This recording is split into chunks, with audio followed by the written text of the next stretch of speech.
Apa? Cirebon punya jawara setelah kemerdekaan Indonesia yang mampu mengatasi kelaparan setelah peperangan. Simak asal-usul lahirnya Jawara Cirebon di video ini.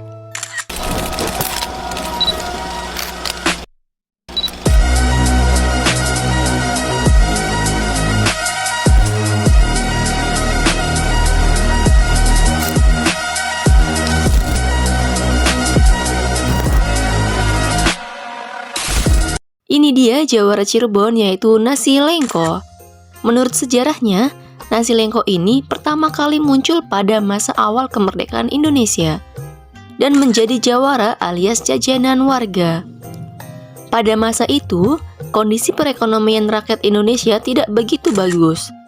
Mereka harus bisa menyiasati keuangan mereka agar tetap bisa bertahan hidup. Salah satu cara yang dilakukan masyarakat Cirebon pada